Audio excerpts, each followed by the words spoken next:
Welcome to this evening main event or only event, and so this will be this is part, as you know, of the American Mathematical Society meeting of the Western section that's taking place on campus this weekend, and it's also part of the Bay Area Science Festival. And it's co-sponsored by the American Math Society, the Bay Area Science Festival, and the Mathematical Science Research Institute in Berkeley. And I'm just going to introduce the introducer. I'm Michel Lapidus, the AMS Associate Secretary in charge of this meeting. And our introducer tonight is David Eisenbud, who is a former president of the American Mathematical Society and current director of the MSRI, Mathematical Science Research Institute in Berkeley.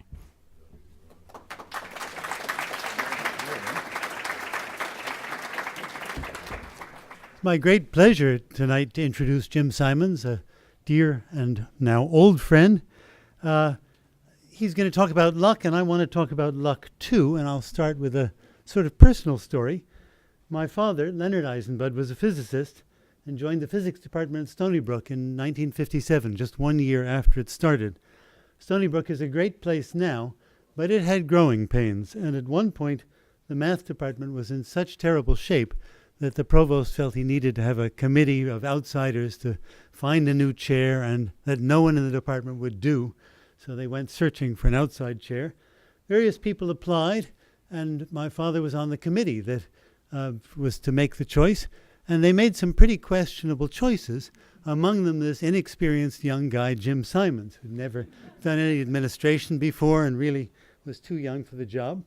And they interviewed the candidates, and the provost, when he interviewed Jim, according to Jim, said, "You know, of all the people I've interviewed, you're the only one who actually seems to want the job." And indeed, nobody else took the job, and Jim did. Talk about luck for Stony Brook. I feel I've been touched by that luck too in getting to know Jim. PhD from Berkeley in 1958 with Bertram Costant, whom I saw in the audience a moment ago. Where's Bertram Costant?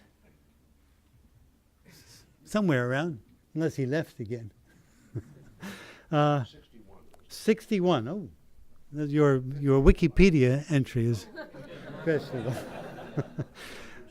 He was the winner of the AMS Veblen Prize in 1976. Is that the right date?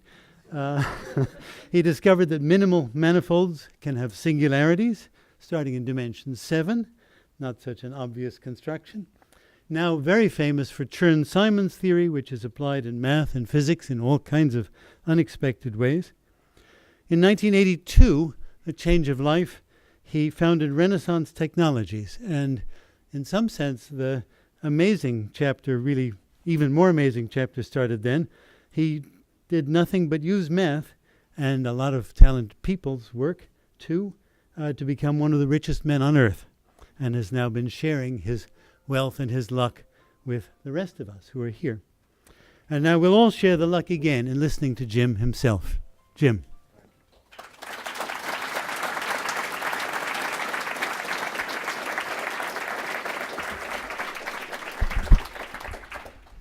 This is a high thing.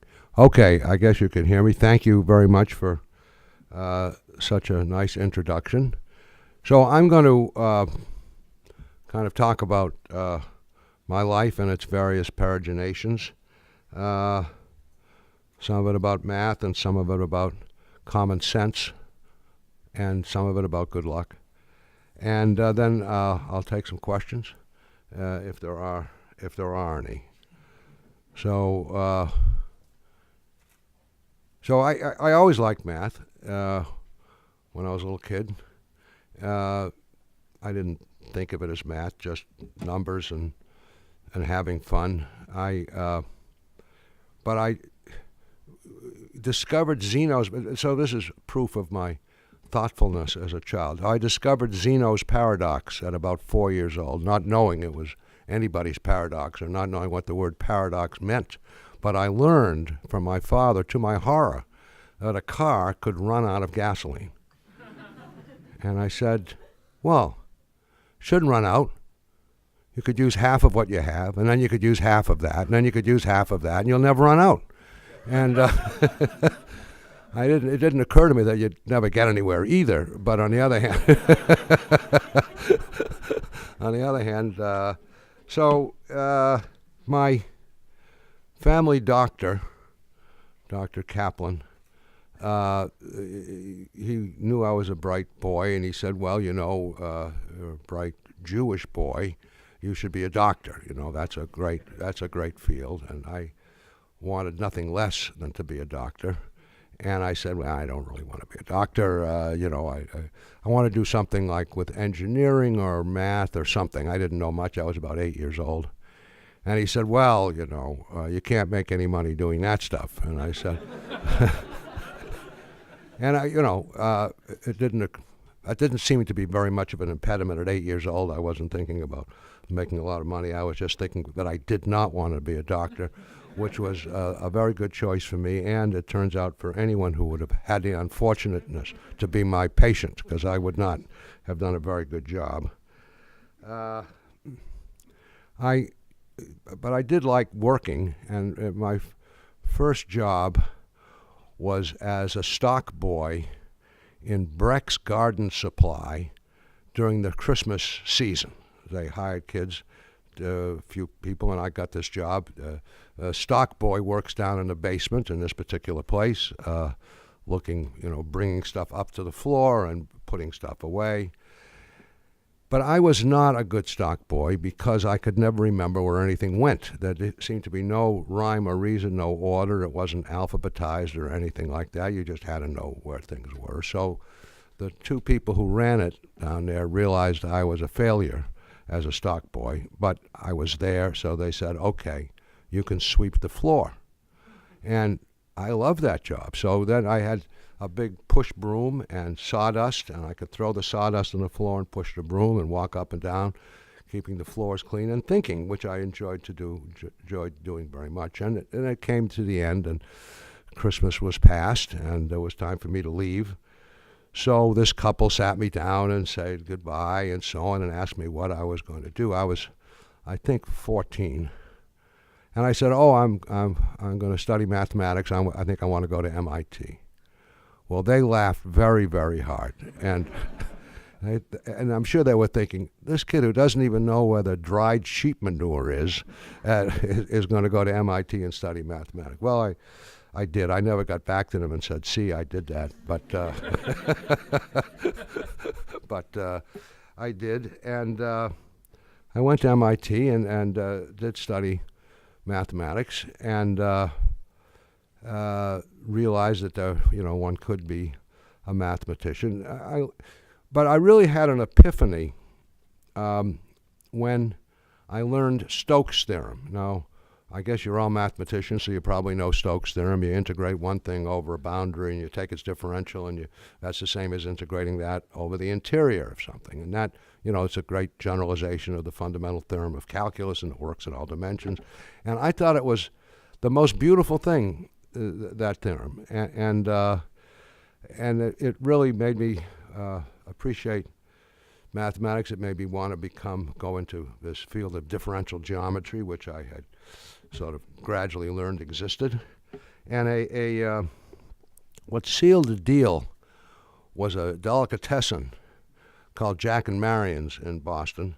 It's not there anymore, I'm afraid, but it was quite a place, and it was open very late at night. And as an undergraduate, we used to go there and hang out and eat, maybe at 2 a.m, because young kids can eat at all hours, as some of you perhaps remember.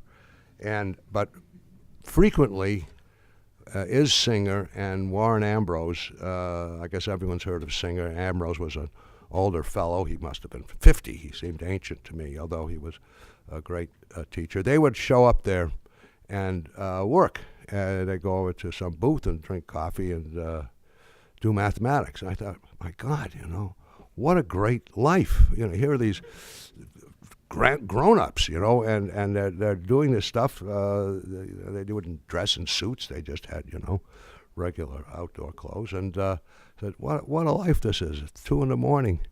over sandwiches talking about math. So it was clear that that was for me. I graduated MIT. I graduated early, but I stayed one more year at graduate school. But when I graduated, which was in 1958, see, that's where the 58 came from. Where was David? He confused those dates. 58.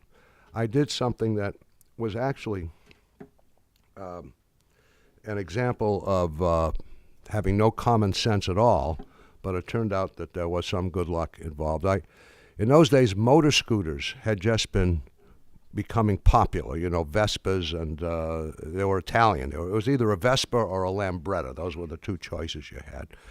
And we decided, I and a friend from Columbia, South America, an MIT friend, who was not a mathematician, we decided to ride our motor scooters, get motor scooters. We didn't have them. We didn't even know how to ride motor scooters, but we felt it couldn't be that difficult. We're going to ride them from Boston to Buenos Aires. Yeah, well, Boston, they both began with B, Boston to Buenos Aires. And we got the motor scooters, and a third guy joined the gang. And we did get halfway. We got to Bogota, and that took 7 weeks, and I at least almost died. I came extremely close to death. I think I never told my mother that. If my mother had the slightest idea of how dangerous that trip was, she wouldn't let me go, but for some reason she did.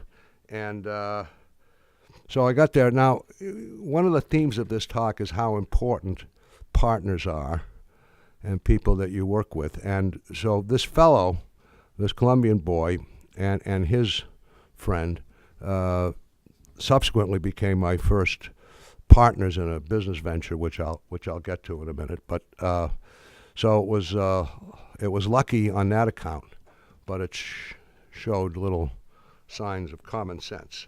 Anyway, I spent 1 year at MIT as a graduate student. They thought I'd been at MIT long enough that I should go to Berkeley and meet Chern, the great geometer of the day, and get a proper education in differential geometry, since that's what I seem to like.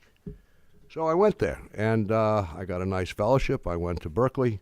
The only thing is that Chern did not go to Berkeley. Chern was coming to Berkeley that year. That's why they said I should go there too. But Chern, perhaps knowing I was coming, decided to go somewhere else for that year. I guess he was on sabbatical or something.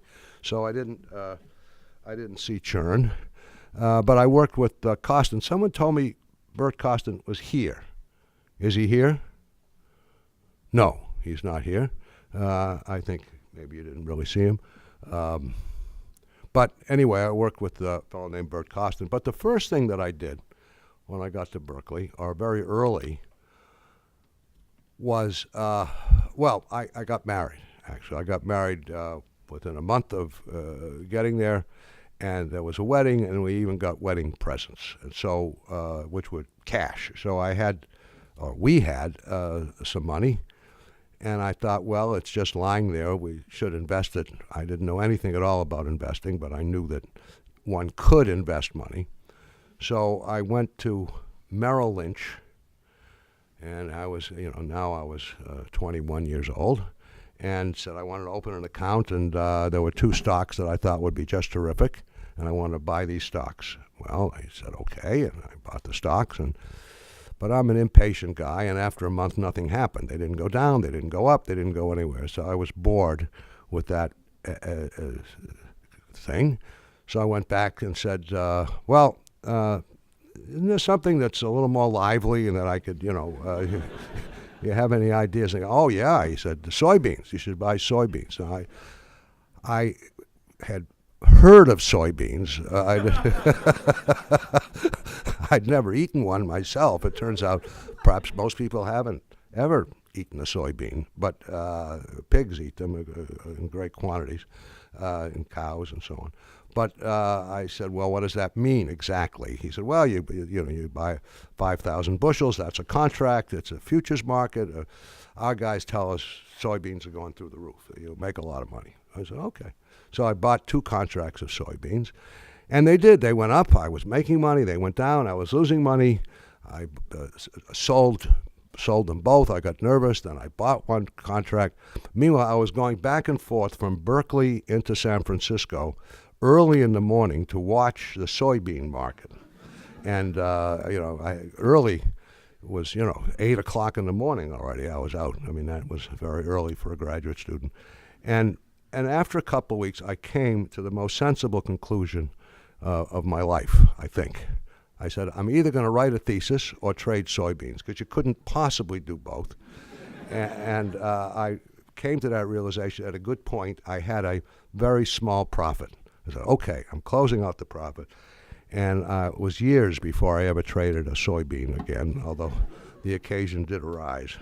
So then I went and worked on it. I mean, you couldn't do both. You couldn't write a thesis and trade soybeans. Anyway, I couldn't. So I did write a thesis, and it was a very gratifying experience. I wrote it. I'm sorry Bert's not here. But so I got some results, which I showed to my professor, and he said, oh, those are very interesting. That's nice. It suggests that a question that's open about holonomy groups. Anyone know what a holonomy group is? Probably a lot of you know it. Anyway, okay. Yes? Okay, some of you know. Anyway, it's a group that's associated to a connection on a manifold. Let's say on the tangent bundle, you can parallel translate all around and come back to where you started, and you move the tangent space.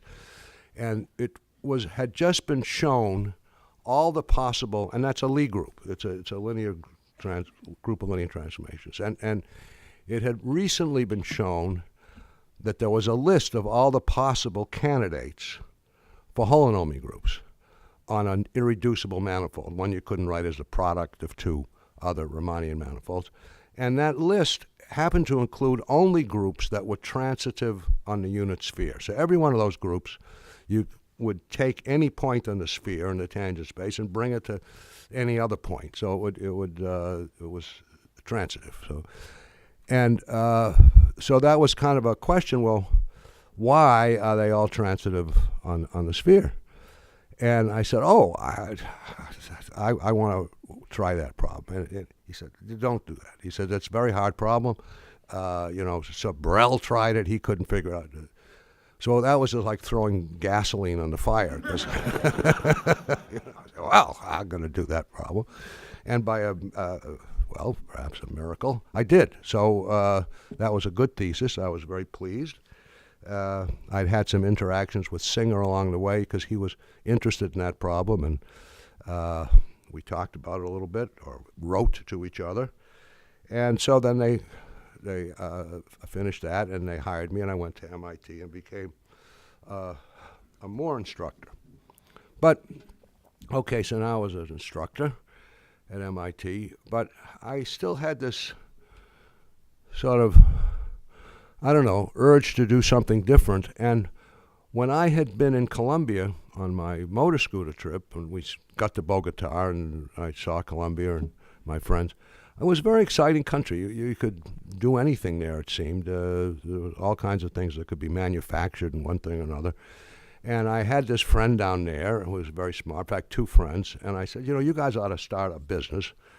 And they said, well, I don't know. I said, I'm going to come down to Colombia, and I won't leave until we find a business.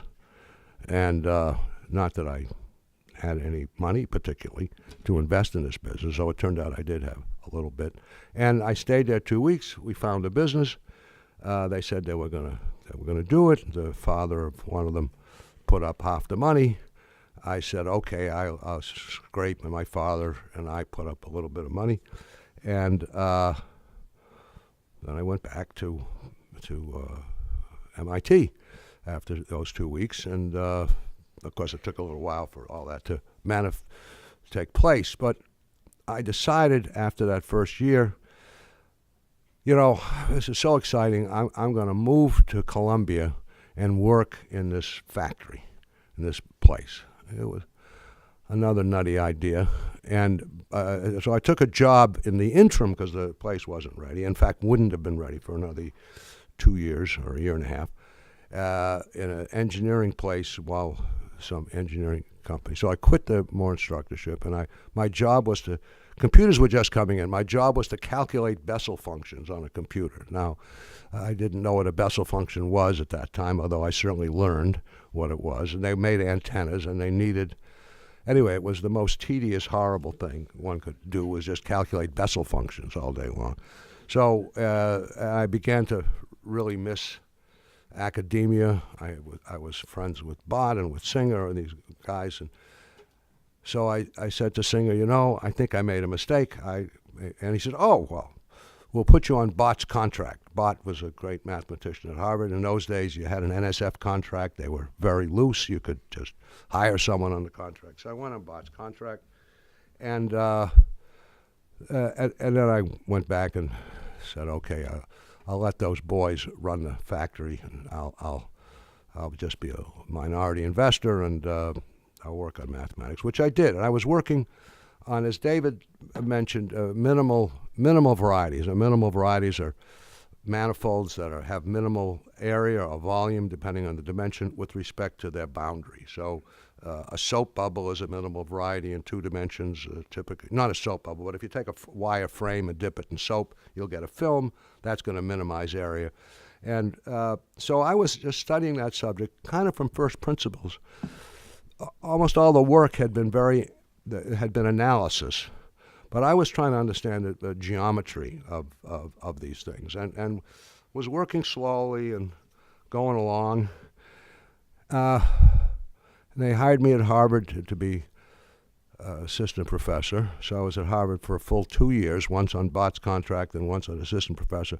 But I actually didn't like Harvard. I don't know, there was something. Any Harvard men or women here today? Probably. Yes, there are some. Well, maybe with you there, I'd have liked it better. But and I don't even know you. But I don't know. It was a stodgy place, and also they started the factory, so I felt I needed a change. So I went. There's a place in Princeton that's still going strong, called the Institute for Defense Analyses, or it's a branch of the Institute for Defense Analyses. And there they would hire mathematicians, and it was super secret. It was a very highly classified place. They worked on secret codes and ciphers. In fact, in those days, you weren't even allowed to say what they worked on. So it was just stuff. But now it's permissible to say that's what they worked on. And it was. I didn't know anything about codes and ciphers, but I knew they paid a lot, and you could spend half your time doing mathematics, and as much as half, and the other half you had to work on their stuff. And that sounded pretty good. So we moved to Princeton, and well, I loved that job. I loved everything about it. I learned about computers. I learned first that I would never know how to program a computer with any skill whatsoever. But there were, fortunately, people who could. I learned I liked to make algorithms and think about testing things out on a computer. Maybe you can crack this code with this algorithm. Most of the time it didn't work. Sometimes it did. It was kind of exciting. And I liked the people. And I was still working away at minimal varieties. And after maybe 2 years there, maybe into my 3rd year, I solved this sort of famous problem in the subject of minimal varieties, which, and as David said, I showed that you could fill in smoothly. This is in codimension 1 in Euclidean space. So in Euclidean space, you have a boundary of 1 dimension lower, and you want 2 dimensions lower, like a curve in 3 space, whatever, and you want to fill in. And I proved that you could do that smoothly without any singularities through ambient dimension 7. So up to 6-dimensional surfaces and 7-dimensional space with a 5-dimensional boundary, I guess. It would work. You could do it, a uniform proof. But in 1 dimension more, my proof broke down, and I suggested a counterexample, which turned out to, and I couldn't prove it was I couldn't prove it was a counterexample. It was locally stable, but it might not have been globally stable. Now, so it's a beautiful thing. You take the three-sphere and you cross it with itself. So now you get a six-dimensional thing sitting in the seven-dimensional sphere in eight space. Anyway, that's the boundary, six-dimensional boundary. The cone on that, which obviously, since it's a cone, clearly has a vertex and a singularity, but that does minimize volume, seven-dimensional volume, and then so that was a good result, and published this paper, which was everything I knew about minimal varieties was packed into this paper. But it was a good paper, and so that was very nice. And David said I won the Veblen Prize, and that's, I guess, what I won it for some few years later. And I was also doing good work for them. It was great, but it was the Vietnam War time. You remember, you all know about the Vietnam War, and some of you probably lived through it. And so now we didn't do any work that had anything to do with the Vietnam War as far as I knew, although, in fact, God knows what they did with what we did, because I never read any of the secret messages because we didn't have access to that stuff. We just tried to crack the codes. But I didn't like the war. Now, so the boss of my boss was in Washington, D.C. He was a general named Maxwell Taylor. Some of you probably remember old Maxwell Taylor. And he had been a general. Now he'd been kicked upstairs. He ran the Institute for Defense Analyses. And he wrote an article for the New York Times. It was a cover story in the magazine section, the Sunday paper, how we're doing so great in Vietnam. We're going to win the war. It's very important. Let's just hold still. It's a terrific enterprise. Well, I mean, I didn't think so. And I'm sure there were others who didn't think so. But I wrote a letter to the Times saying not everyone who works for General Taylor shares his views. In fact, I think the whole thing is stupid. And I mean, the words were classier than that, but but that was the effect of the letter. And they published that letter eagerly, I'm sure, because, no one said anything. I didn't hear anything from my superiors. I heard plenty from my friends, but okay. But then, a few months later, a young guy came, sought me out. He told me he was a reporter for Newsweek magazine. I think it still exists, but in those days it was one of the two big news weeklies, that and Time magazine. He's doing a story in Newsweek magazine on people who work for the Defense Department who are opposed to the war. And he said, I don't have many takers, but I wonder if I could interview you.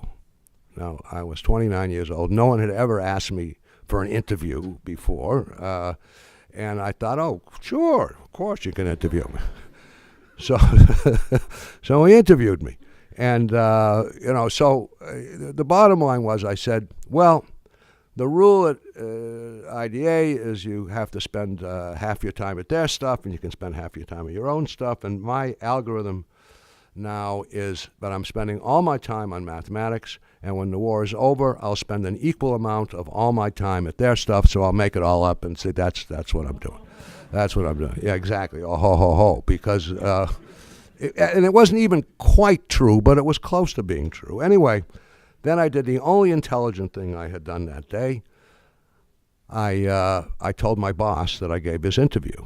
It would have been more intelligent if I told him before I gave the interview, but I didn't. I told him afterwards. He said, you did? He said, well, what did you say? I said, well, I told him about my half and half proposition and so on. He said, oh, he says, I have to call Taylor, his boss. So he called Taylor. My memory is a little faint on this point, but I think he may have called him in my presence, or maybe I had to leave the room. But it seemed like only a microsecond before he told me, you're fired. And I said, my title is permanent member of the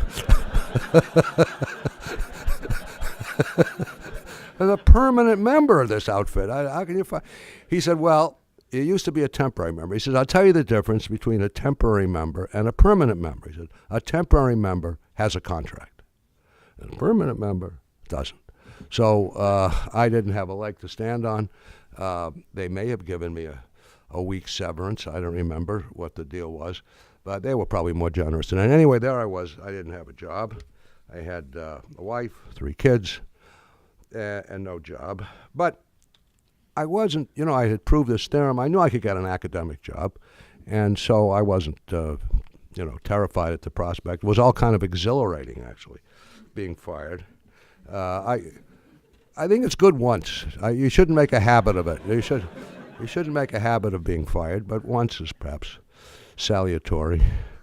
Anyway, I did get, as David said, this offer at Stony Brook to be chair, and I thought that would really be fun. As I've said before, I thought it would be better to be the firer than the firee.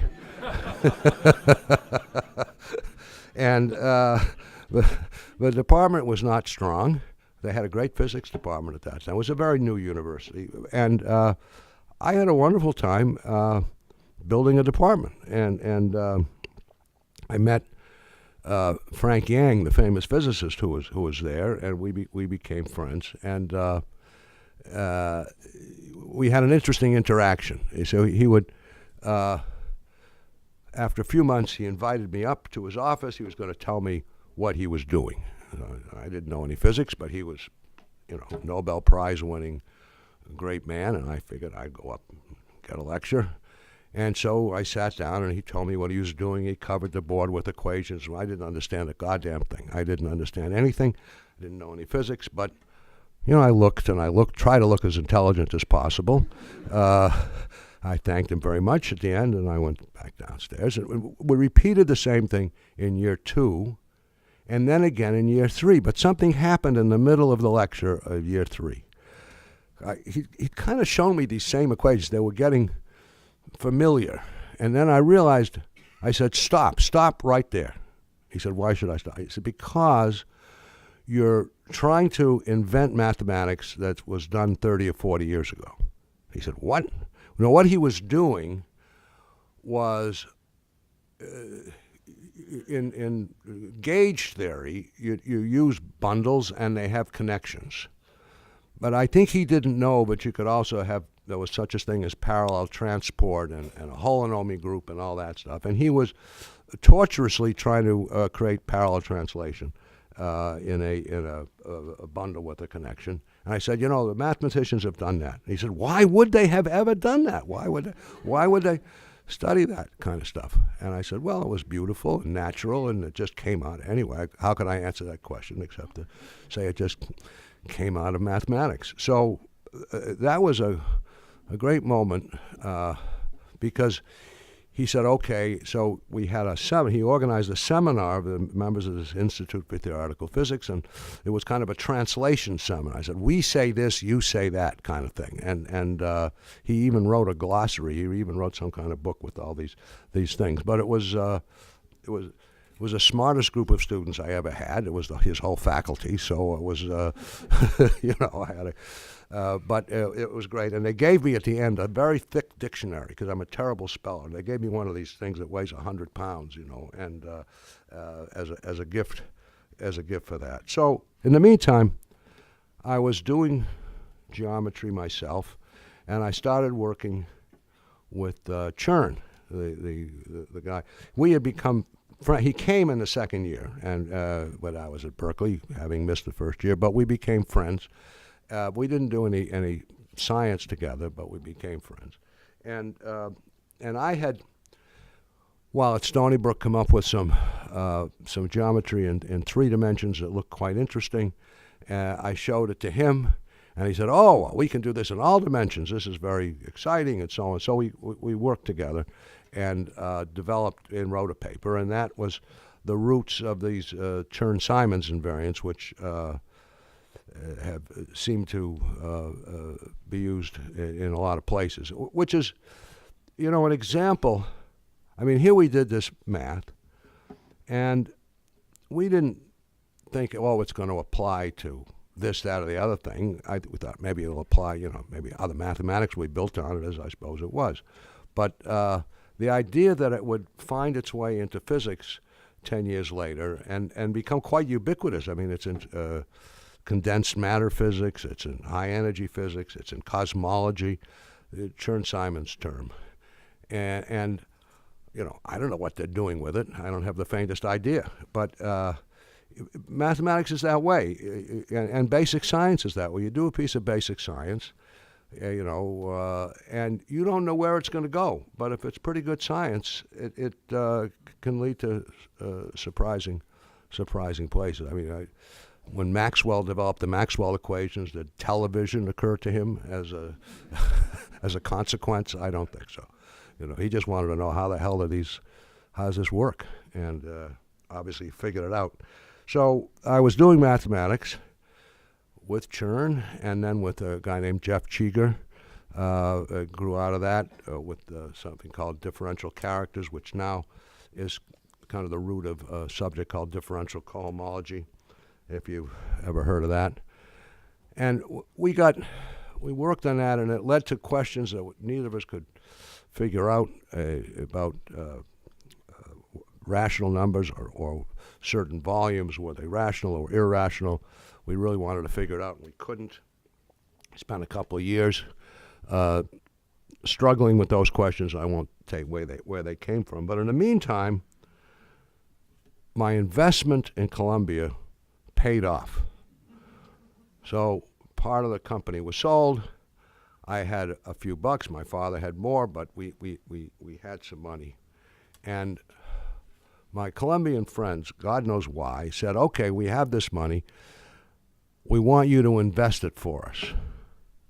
Now, where they got the idea that I would be any better at investing for them than that broker at Merrill Lynch years ago, I don't know. But I said, fine, I'll do that. And I had a friend who had been a mathematician and was now a commodity trader. And he seemed to be doing pretty well. So I said, Charlie, we have this money. Would you manage it for us? And he said, yeah, of course. I'll be happy to, he said. Why not? It was more than he'd ever seen. So he thought it was good. And so I made a deal with Charlie. He was going to get 25% of the profits, no fixed fee, but 25% of the profits. And I said, but if we lose much money, and I said, if we lose 25%, you have to stop. We don't want to lose all the money. So that's a stop loss, okay? But as I was walking out of his apartment, something occurred to me. And I said, also, if you make too much, we're going to have to stop. And he said, well, how much is too much? It's a reasonable question. I said, 10 times what we invested after your rapacious fee. Well, how could he say no? I mean, 10 times as much. So he said, fine. So that was the other stopping rule. We stopped on that basis after 10 months. He had multiplied the money by a factor, I guess, of 13, and when you take off 20. Anyway, we actually made 10 times our money. It was incredible. It was just completely lucky. I know it was completely lucky.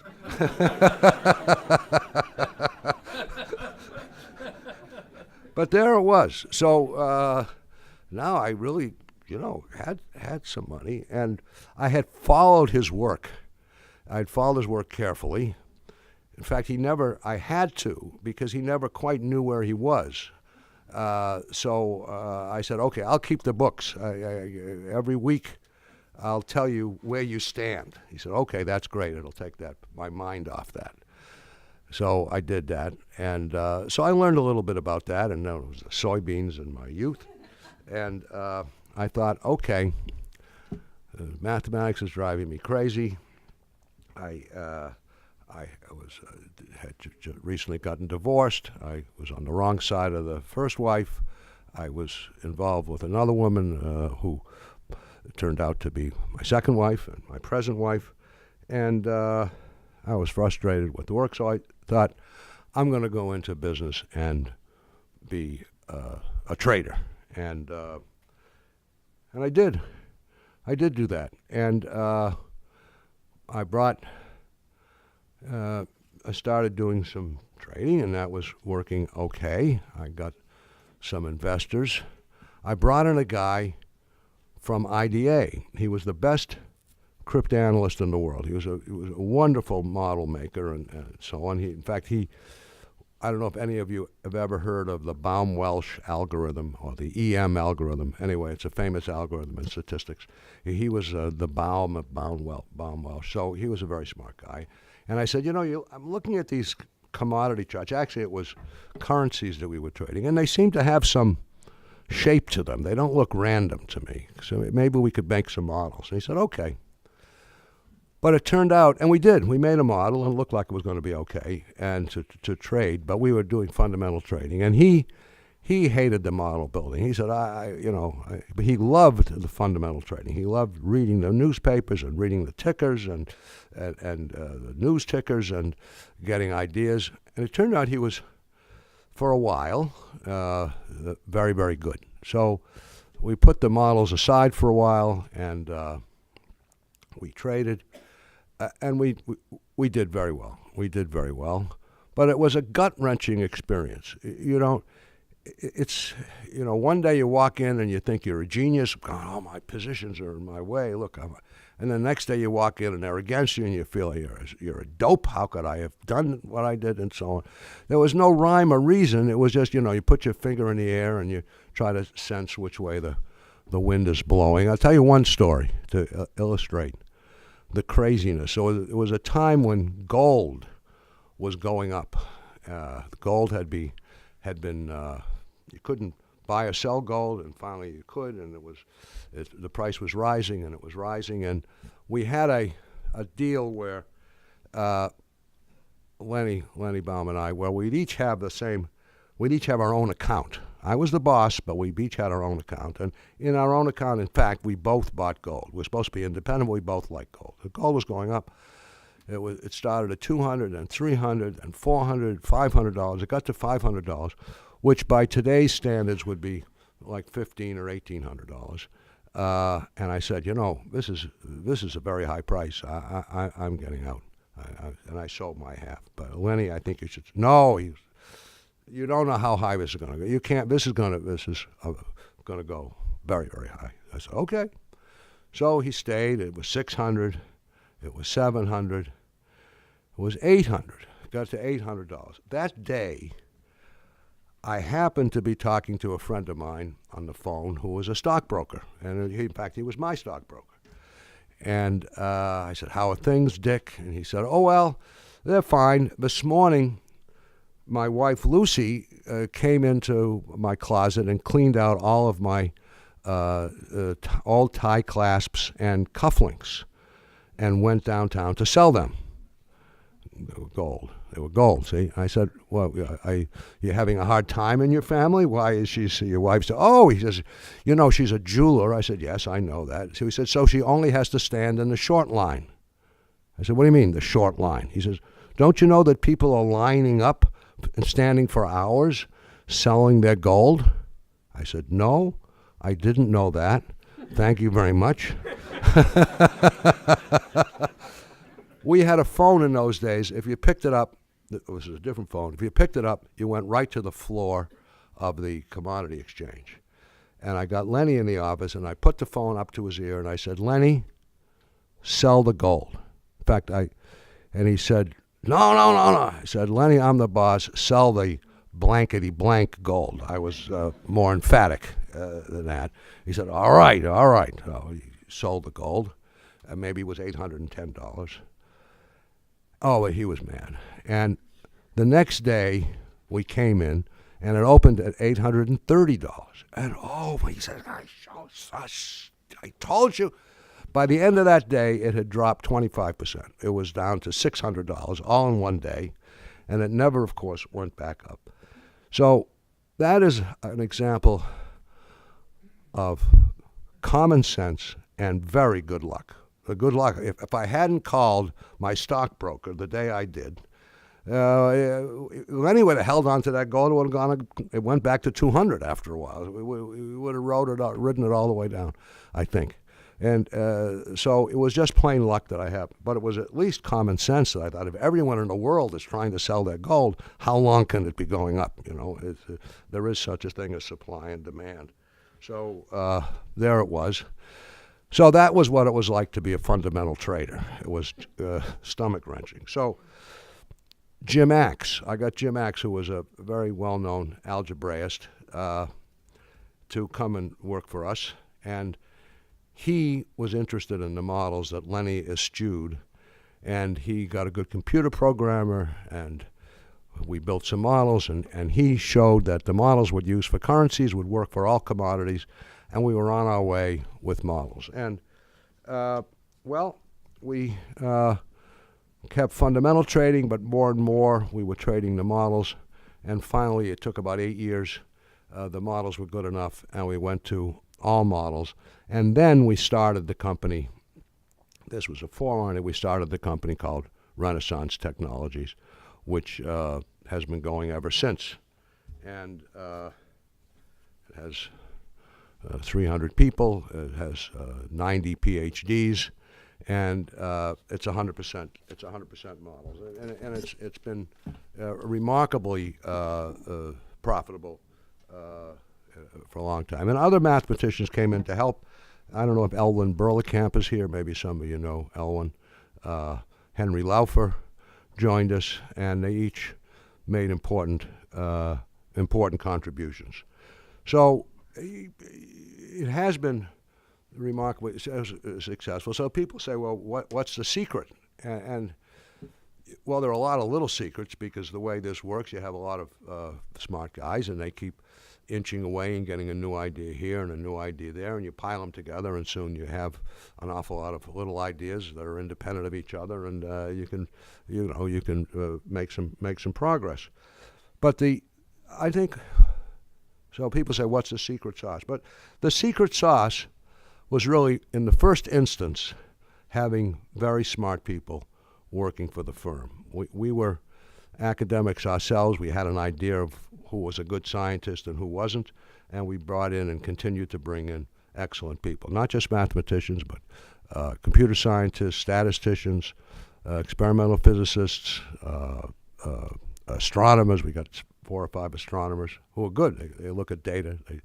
They can't do experiments. You can't make this star bump into that star. You just have to take it as it is, and that's and make models. So great scientists.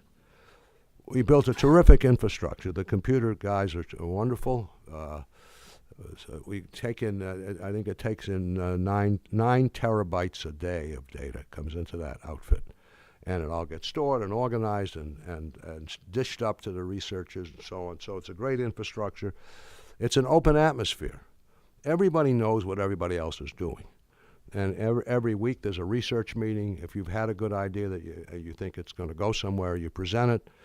If it looks good, it goes to a small meeting. People vet it more carefully. But there aren't little groups working in the dark. Oh, this is my little system, and I want you to use it. So, and that's the best way to do science, I think, in a collaborative manner. Sure, you don't immediately, the first time you have a thought, you don't run down the hallway saying, I have a thought. But, you test it out a little bit.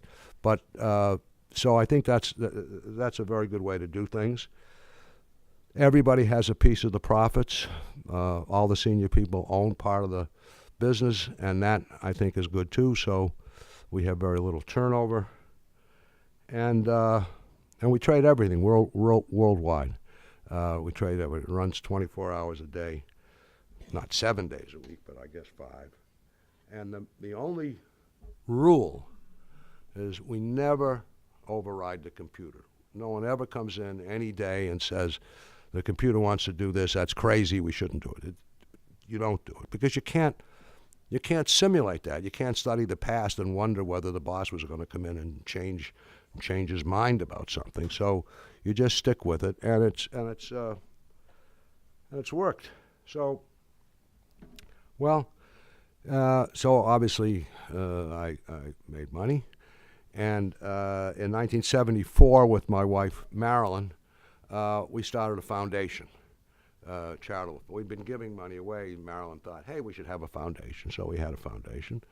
And it was a one-woman foundation. It was in her dressing room, and she had a little box with the records and so on. She studied accounting. She was actually a PhD in econometrics, but she didn't know anything about accounting.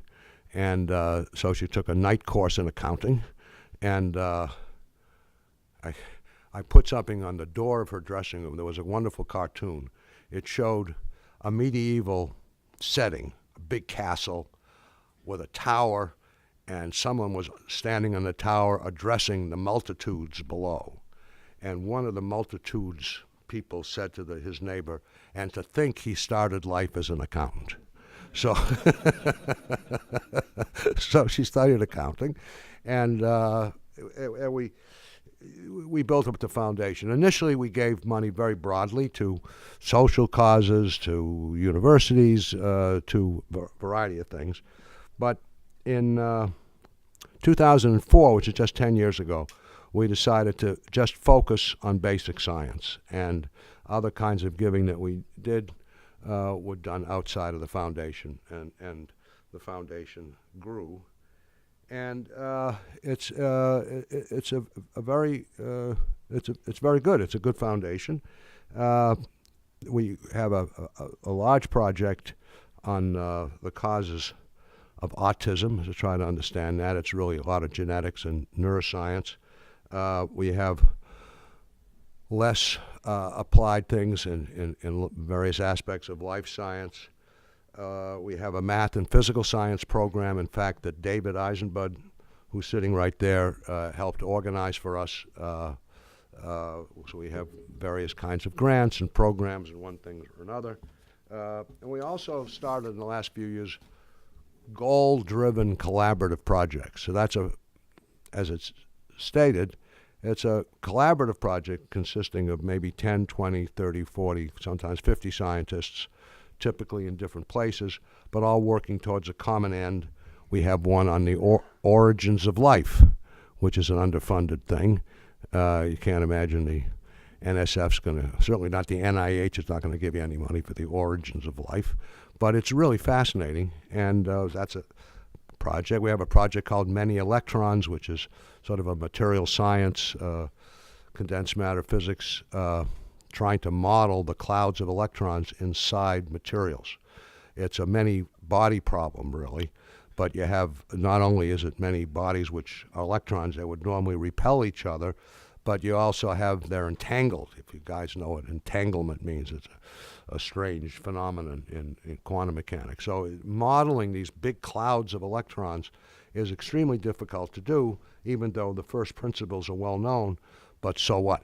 And so that's a project, and that's going quite well, actually. We have a project in microbial oceanography, studying all the interactions between the myriad of microbes in the oceans, and a number of other things. So it's quite a vibrant foundation, and I think maybe some people here have been beneficiaries. Anyone gotten the grant from us?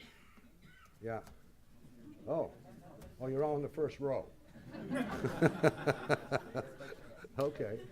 I didn't realize that. Okay, well, I mean, I knew some people here got grants. So we give all but someone way back there.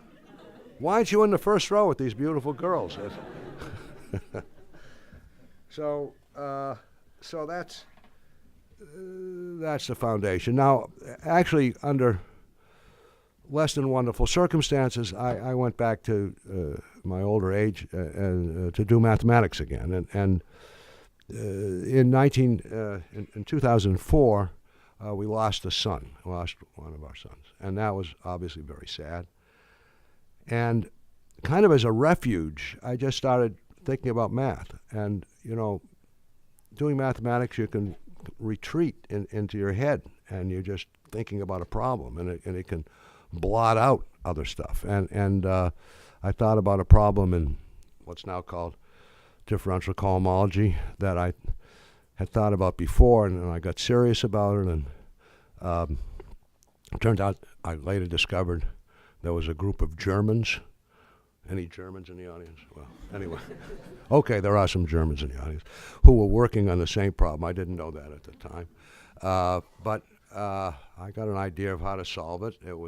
But it needed some topology, which was beyond me. And I spoke to my friend Dennis Sullivan, who probably you've heard of, who's a great topologist. And together we solved this problem. We beat out the Germans. They were very nice Germans, actually. They came over and they had some other results that we didn't have and so on. And so it was all very collegial, but nonetheless we beat them. And so that was gratifying. And since then I've written a couple of other papers with Dennis. So I'm back, small way, doing some mathematics. So I retired from Renaissance in 5 years ago, 2009, and I'm the chair, so I go to a monthly meeting, but those guys are doing a wonderful job. Peter Brown and Bob Mercer, who came out of IBM 20 years ago, and they ran the speech recognition group for IBM, and they came, and then they kept bringing members of their group to Renaissance, and now they're running the company. So, and I've just been focusing on the foundation. In fact, one of our I mentioned the other programs, the basic science program, but we have a program called Math for America in New York City, which John Ewing, who was formerly the head of the executive director of the American Math Society, who was here. There he is with his wife Janice, and John runs that program, and it's a very successful program of getting competent teachers and rewarding them in the New York City schools and now in the state schools as well. And so that's what I do.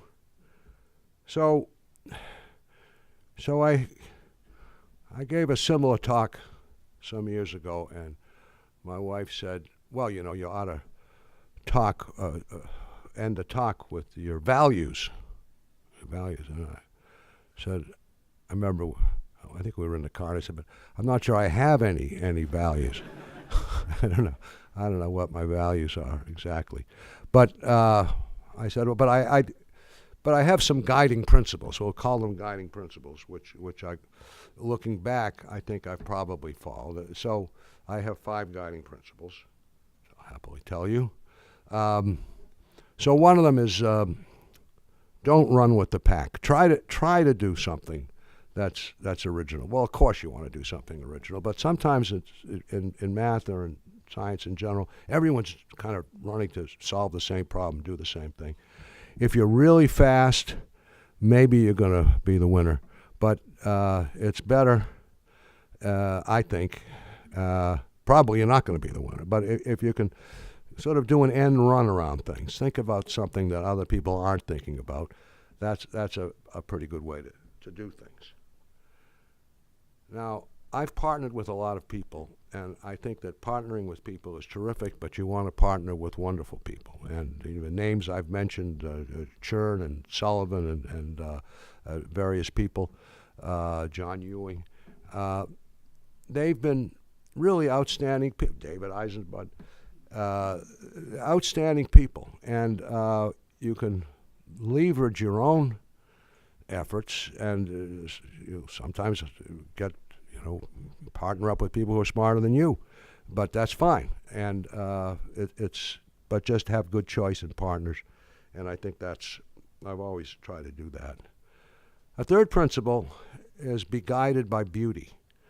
Now, you all are mathematicians, and mathematics is beautiful, and you know when an equation is great or idea is very pretty and so on, and that's a wonderful aesthetic to follow. But it's not just true in mathematics. There are aesthetics in other enterprises.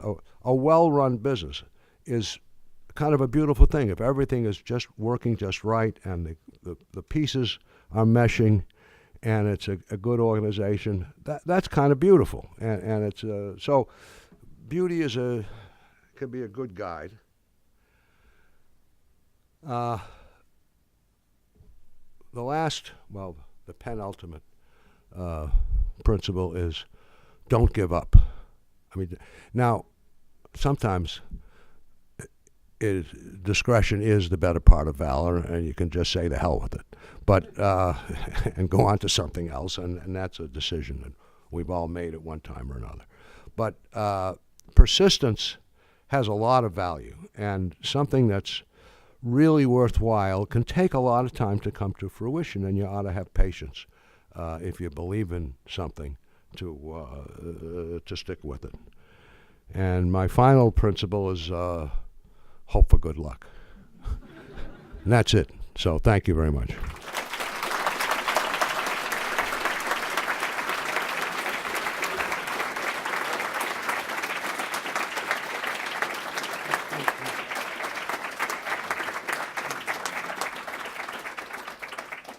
We have a few minutes for questions, so the floor is open. Okay, who has a question? All right, there's one there. And speak loudly. So a lot of your stories were of the form, you did something kind of exciting that maybe didn't sound like the best idea at first, but you went ahead with it anyway and it turned out okay. So I would like to know if you have any wisdom to share about when not to do something. when do you hold back? Well, I've not done a lot of things.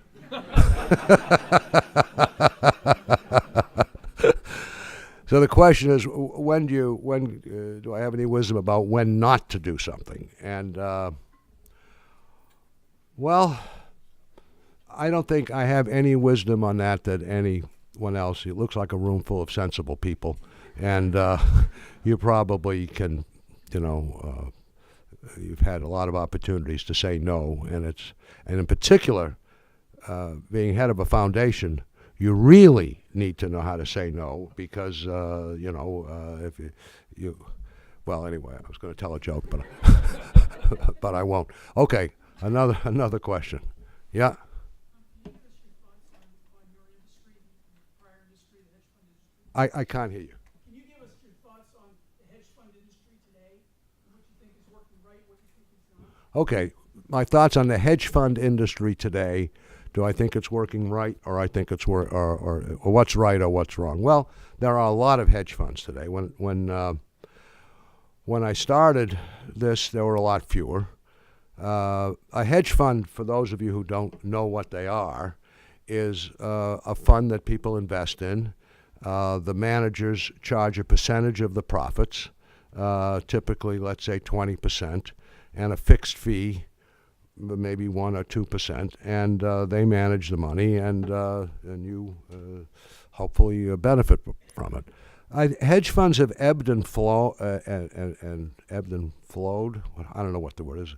They've waxed and waned. They've got better and they've got worse. They go through periods where they seem to be doing all very well. The last 2 years, hedge funds have not done very well, but the markets have. One of the things that's good about some hedge funds buy and sell things, and they go long and they go short. You need a certain amount of volatility to make that work. If nothing's really moving, then it's hard to make money. There's a lot of competition in hedge funds. There's an awful lot of them today. So I think probably as a whole industry, it's not as successful as perhaps it was when there were fewer. But there are certainly some good hedge funds, and they come in all stripes. Our fund, as I've told you, was 100% systematic, and there aren't very many of those, but there are some, and a few of them are good. But there are many that have other policies and do fundamental trading, and it's a range of approaches. So that's all I can say about hedge funds, I think. Okay. What's the reason that you chose to focus on these goal-oriented global collaborations in your foundation? What's the reason? Why did you choose to focus on these collaborative, goal-driven things? Well, it's not our only focus. It's shaping up to be about a third of what we'll do, of what we're doing, and it's not there yet. I find it challenging and enjoyable. It's our autism project, which is certainly goal-driven and is collaborative, has shown me, this is a pretty good way to make progress, and I like working with people, and I like seeing people working together. So you have to be careful. You understand that the goal may be far off, but if they're making progress, like this Origins of Life, I mean, I don't think in my lifetime I'm going to know the answer, which is really what's a completely plausible path, let's say, to RNA or something like that. From first principles, how do we get to that? On the other hand, I see them making some really nice progress, and how this chemical came to in existence, or that. And they're also looking at exoplanets and seeing, and they can look at atmospheres of exoplanets and see what planets might have atmospheres that would be conducive to life. So a lot of science will get done, and gradually we'll eventually maybe we'll find the answer. So I like that approach. It's not the only approach. Most of the money we give out in mathematics is to individual researchers and so on, and all those people who held up their hands are individuals. But I like that. Yes. When you were a kid, how did your parents help you foster your mathematical knowledge? When I was a kid, how did my parents help foster my mathematical knowledge? That's the question. And the answer is they didn't.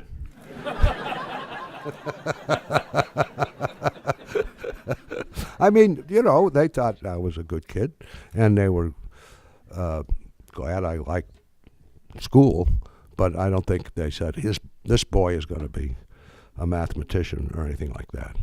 So I wasn't pushed in any direction whatsoever, except to do my homework.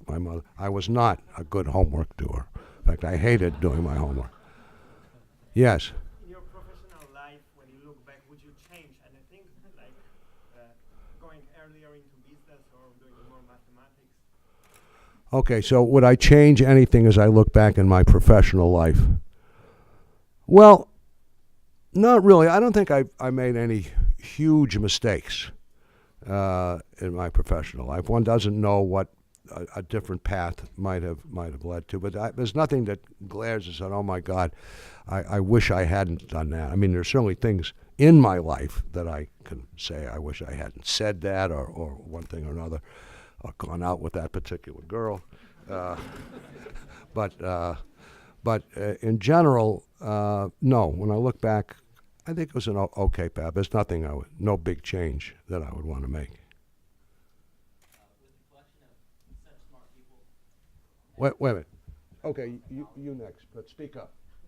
With the collection of such smart people at Renaissance Technologies, and for all the years that you've been working there, I would think that, at one end, you guys try to make profit, and there's a lot of secrecy involved with your algorithms. But I would think that you probably came across a lot of potentially interesting knowledge or new science. Do you ever feel a need or a desire to share whatever interesting? Okay. Okay, that's a good question. The question is at Renaissance, where the algorithms that they develop and the ideas are very proprietary and not, you can't patent them or copyright them, because people will just take it over and you just be in lawsuits all the time. The question is, if we're developing this kind of new science, would we have any wish to sort of share it with the general public in some sense or other? And the answer is no.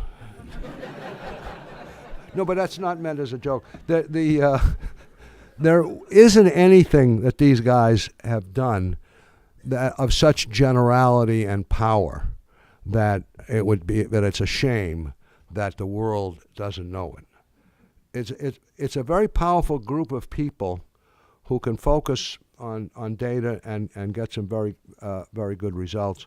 But there's nothing but so general that it would really need to be shared with the world, as far as I know. Yes?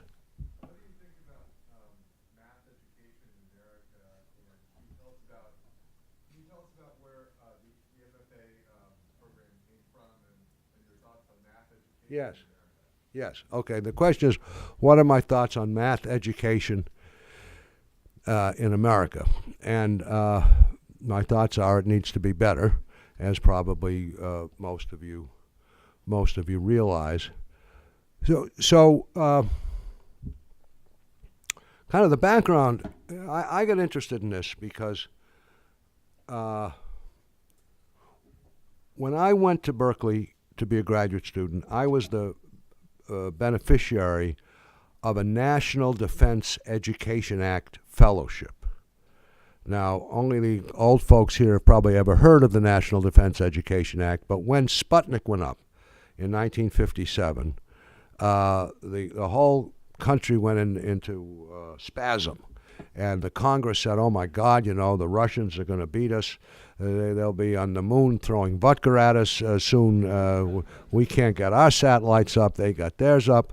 We need to strengthen the scientific enterprise in the United States. And they did.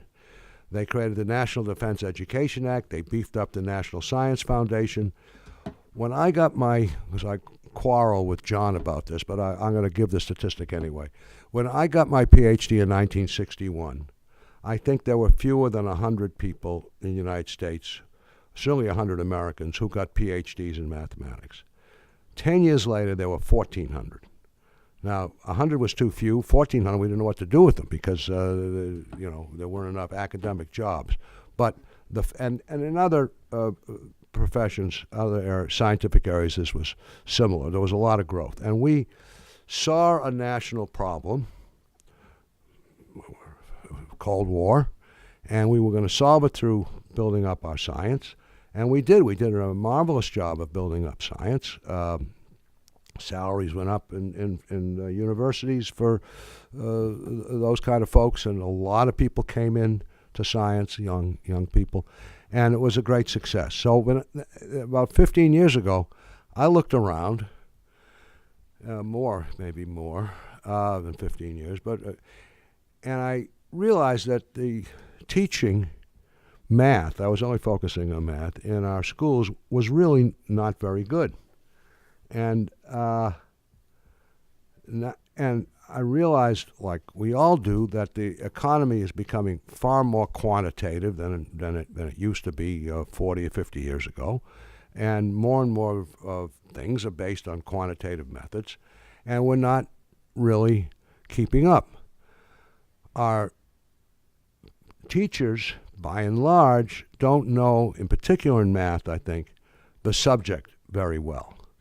Because if you know enough math to be a good high school teacher, and that means you know college math and something so that you're not just one step ahead of the kids, if you know that much math and you have the least mental agility, which you'll see in a second I don't have, you know how to program a computer, you can go to work for Google, you can go to work for Microsoft, you can go to work for Apple. I have an Apple fellow right here in front of me. And you're going to get paid twice as much, and so on.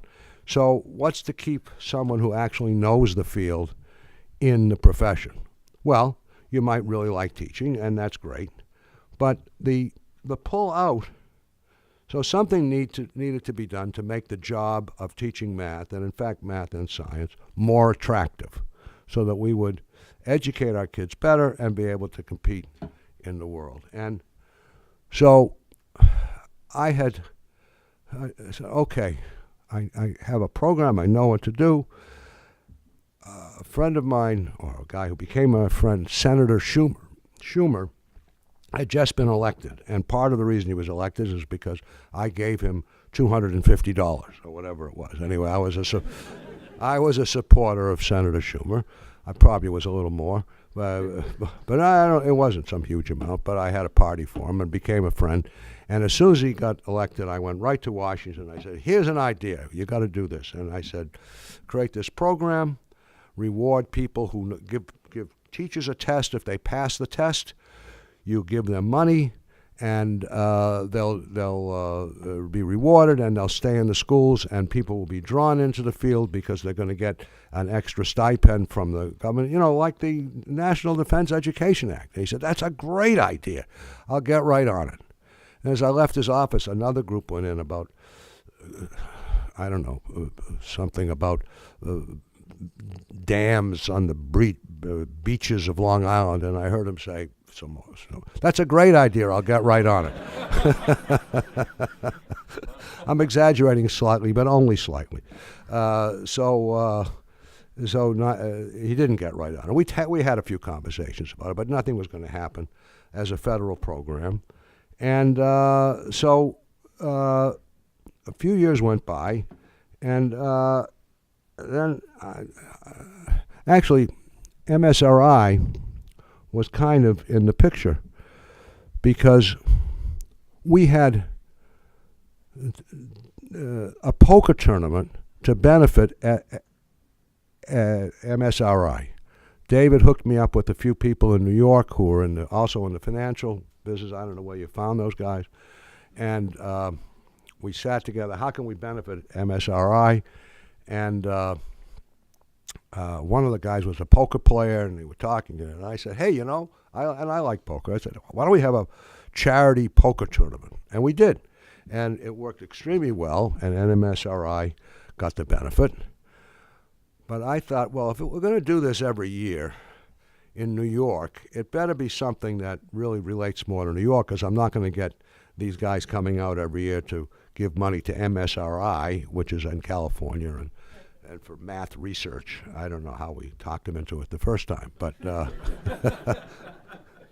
so then I thought, okay, maybe this is the time to start this program here in the city and just do it ourselves. And so we did, and we had the tournament every year, and that raised some money, and of course I provided a great deal of it on top of that, and so that the program was started privately. 2 years ago, the state of New York took on to do the same program outside the city as we're doing in the city, and they're building up. We have 800 teachers of now math and science in New York City. Next year it'll be 1,000, and that will be 10% of the math and science teachers in New York will be part of this core of really knowledgeable, committed teachers. They all get extra stipends and so on, and the state's doing the same thing. And we're hoping that other states in the country will take on. The federal government is in a state of paralysis, and it's probably better to work through states. But it's a long haul. That's a very long answer. I'm sorry. And maybe I'll take one more question. Okay.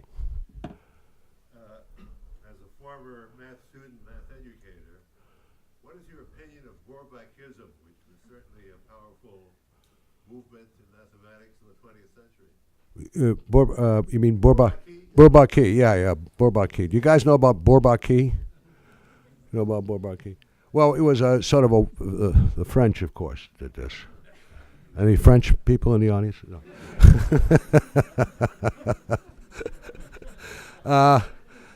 They wanted to codify, all of, in the United States and England, we have common law, tradition, and the traditions grow up, and you go by various court cases, and that becomes the law, and one thing or another. In France, and it's not like that at all. Everything is codified. The whole, Napoleon wrote this code, and the French like to codify everything, and so Bourbaki wanted to get right down to it and codify mathematics in some way or other. And I think some of it was pretty good. I'm not an expert on it. What do you think about Bourbaki? Well, you mentioned the National Science Foundation. It was created in 1958, by the way, by Congress. Oh, that's when it was. They created it. I see. It was actually created at that time. Well, okay. At that time, they did many good things, but you also had the School Mathematics Study Group.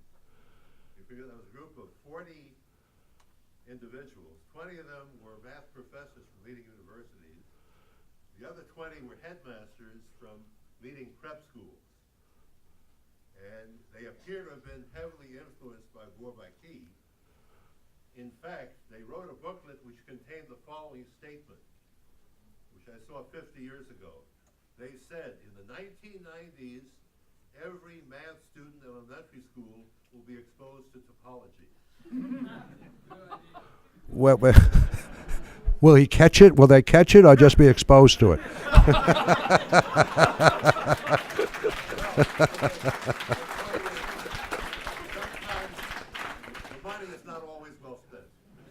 There's no question, and I'm sure the federal money is not well spent, and my Republican friends think not a penny of it is well spent. But I think some of it is. Anyway, I think we have to stop. David is going to throw me off. I am indeed.